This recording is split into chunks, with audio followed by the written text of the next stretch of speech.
Hallo ihr Lieben, hier ist Disting. Das ist ein Kanal von einer Betroffenen von dissoziativer Identitätsstörung für andere Betroffene, Helfer und Interessierte am Themenkomplex Komplextrauma. Ja, wir fangen wieder an, regelmäßig Videos hochzuladen. Die Pause ist vorbei. Es ist soweit. Yay!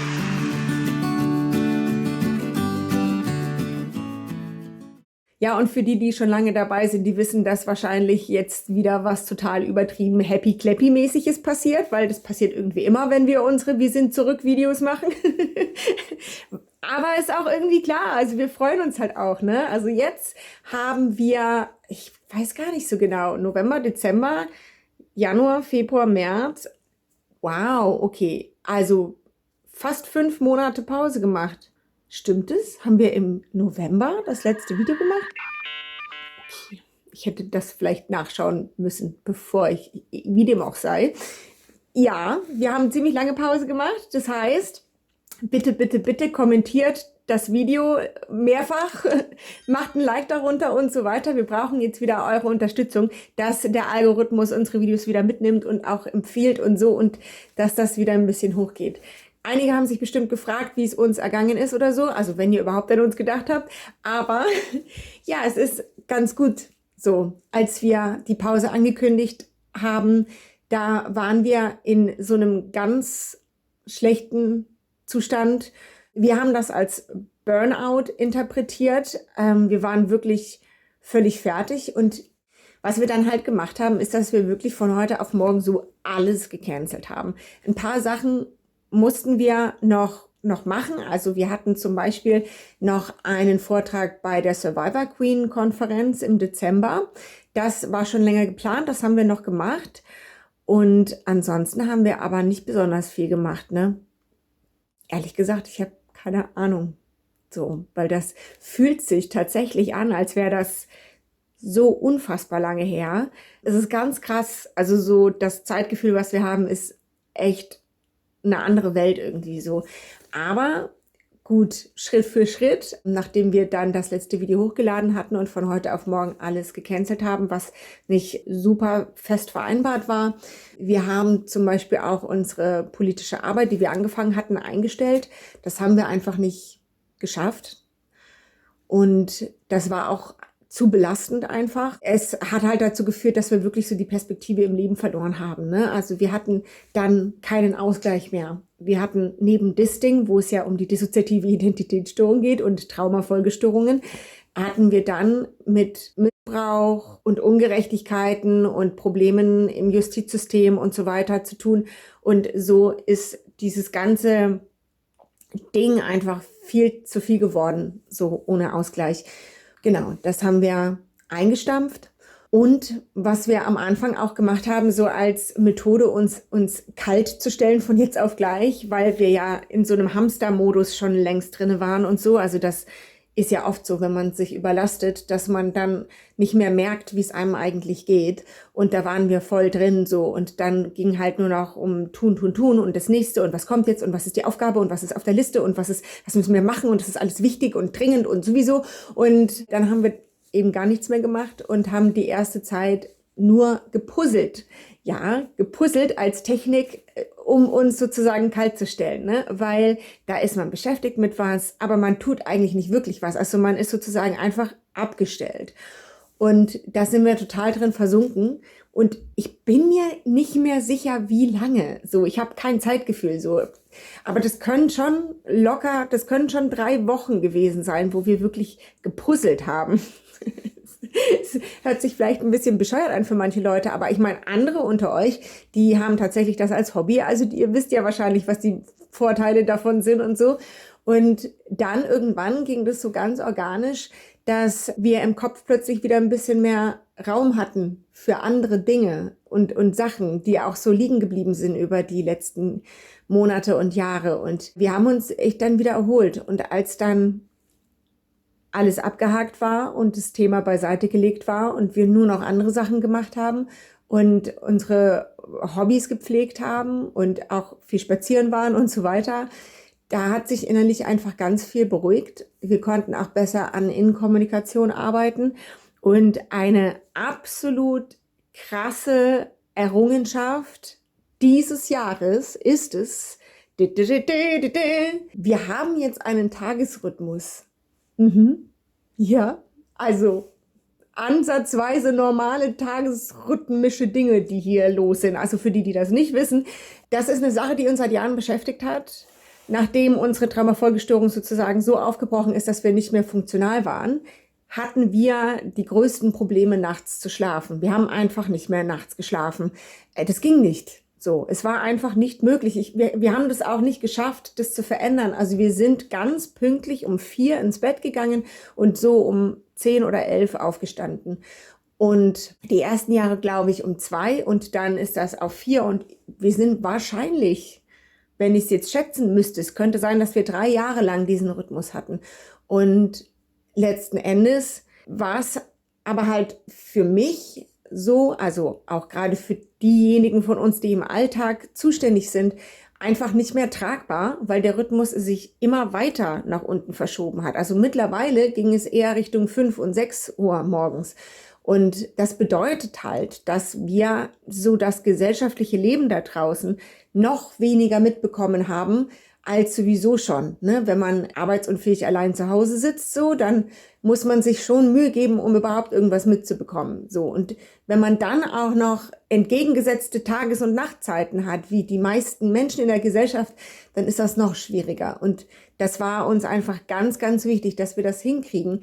Aber gleichzeitig wussten wir auch, dass es schon irgendeine Traumaproblematik sein könnte, die da in Verbindung steht. Zum Beispiel, dass es bestimmte Personen gibt, die einfach sich nicht sicher fühlen, in der Zeit zwischen 12 und 4 Uhr die Augen zuzumachen.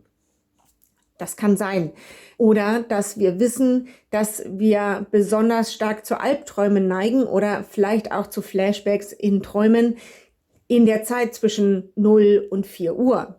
Das kann auch sein.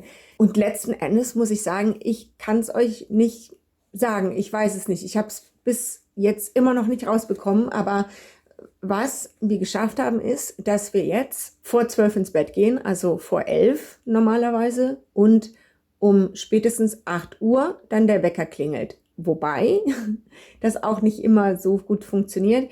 Was ich halt wirklich festgestellt habe, und das hat mich ziemlich geschockt, ich habe gemerkt, dass meine notwendige Schlafzeit nicht wie bei vielen Menschen 7,5 bis 8 Stunden ist, sondern wenn ich nicht mindestens 9 Stunden geschlafen habe, dann habe ich diesen Dämmerzustand, den ich als Dissoziation bezeichne, den ganzen Tag. Oder halt, nee, ich bezeichne das gar nicht als Dissoziation. Ich versuche den Ärzten, wenn ich mit denen rede, immer zu sagen, dass ich einfach nicht aufwache. So, ich wache einfach nicht auf. Manchmal geht der Traum noch stundenlang weiter in meinem Kopf, obwohl ich schon herumlaufe und mir einen Kaffee mache und so. Oder ich wache einfach nie aus diesem Dämmerzustand auf, als würde ich noch irgendwie so im Halbschlaf sein. Und das ist so krass für uns gerade, dass irgendwann, ich glaube im Januar, waren wir plötzlich wach. Und das war so krass. Weil, also ich kann mich nicht erinnern, ne? Ich bin jetzt noch nicht so ewig lang die Hauptalltagsperson so bei uns im DIS-System, aber ich kann mich nicht erinnern, jemals so wach gewesen zu sein. Und das ist Jahre her, dass wir so wach waren tagsüber. Und ich meine, allein das schon zeigt einfach, ey, irgendwas läuft gerade gut. So, irgendwas ist gerade richtig gewesen. Wir haben die richtige Entscheidung getroffen, die Dinge halt wirklich runterzufahren und nichts zu machen. Und jetzt ist die große Herausforderung, dass wir diesen Tagesrhythmus auch beibehalten, wenn wir jetzt wieder anfangen, Videos zu machen. Und zugegebenermaßen ist es wirklich eine sehr, sehr große Herausforderung. Deswegen habe ich jetzt schon seit 1,5 Wochen immer mal wieder sozusagen Probevideos aufgenommen und geschnitten und ein bisschen vorproduziert sozusagen, weil ich das einüben wollte, Arbeitszeiten zu haben. Das ist für die meisten Menschen wahrscheinlich auch irgendwie total normal, dass das jetzt nicht so schwer ist, Arbeitszeiten zu haben. Aber ich glaube, gerade bei so kreativen Dingen, die man macht, oder gerade wenn es Aufgaben sind, die halt nicht zu Ende gehen innerhalb von 4 Stunden oder so, und man da so drin ist und sich da so, ich sag mal, mit dem Gehirn festsaugt, weil man jetzt ja gerade innerhalb von einer Aufgabe ist, dann kriegen wir das nicht aufgehört. Dann fallen wir da in so einen Tunnelautomatismus rein. Und das haben wir jetzt geübt, dass eben nicht sofort, wenn wir wieder anfangen, Videos regelmäßig zu machen, auch wenn wir nur alle 2 Wochen ein Video hochladen, kann es halt dazu führen, dass es uns komplett die Tage durcheinander würfelt. Und jetzt haben wir das geübt, Arbeitszeiten zu haben. Also die Hoffnung ist, dass es dieses Mal ein bisschen länger hält und wir uns daran erinnern, dass wir immer wieder gegen die Wand laufen, wenn wir keinen Tagesrhythmus haben. Genau, und das wissen wir auch und das empfehlen wir allen Menschen und trotzdem passiert es. Ne? So ist es halt, so ist es. Genau, besonders wenn man sich halt immer ständig mit extrem wichtigen Dingen beschäftigt. Ne? Und ja, gerade wenn Leute in Not sind und so, dann fühlt sich das natürlich immer super wichtig an.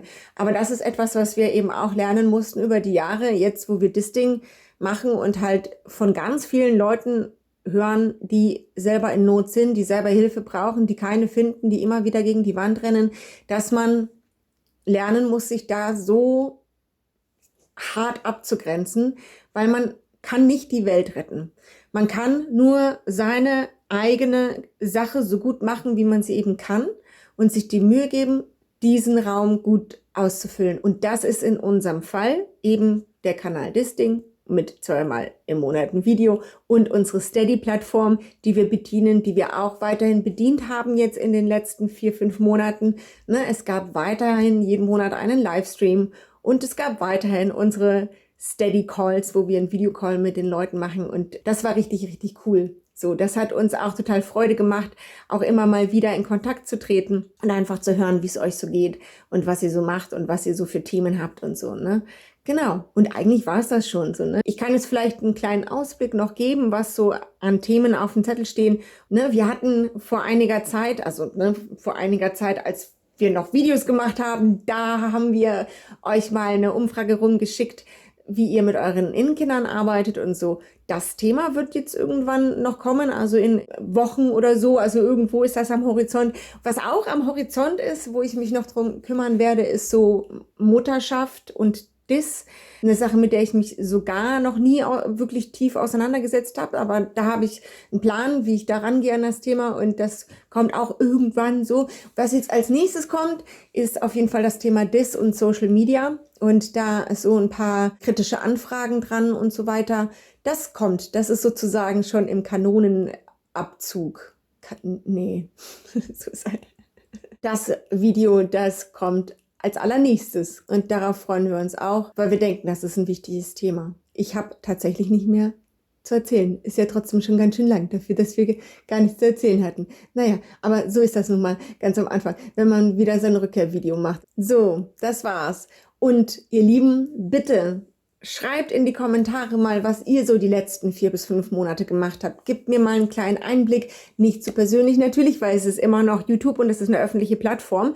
Aber wie geht's euch denn? Was habt ihr 2026 alles so gemacht? Was sind die Themen, die euch beschäftigen? Was ist euch wichtig? Was habt ihr vielleicht auch an Wünsche für Videos, die irgendwie noch kommen, die wir auf die Liste schreiben können und so? Es gibt eine längere Liste und vielleicht kommen eure Ideen da ja auch noch dazu. Und dann schauen wir mal, dass wir die so peu à peu abgehen und die ganzen Fragen beantworten. Ein Q&A haben wir auch schon lange nicht mehr gemacht. Also haut in die Kommentare einfach alles, was euch wichtig ist, was euch einfällt, wie es euch geht, was ihr euch wünscht und so weiter und so fort. Also wir würden uns richtig freuen. Unter den Videos sind wie immer wichtige Telefonnummern, falls ihr Hilfe sucht. Da sind Homepages, auf denen ihr Informationen über die dissoziative Identitätsstörung findet und auch Links zu anderen YouTube-Kanälen, die sich damit beschäftigen. Da ist ein Link zu unserer Steady-Page, wo ihr uns monatlich unterstützen könnt.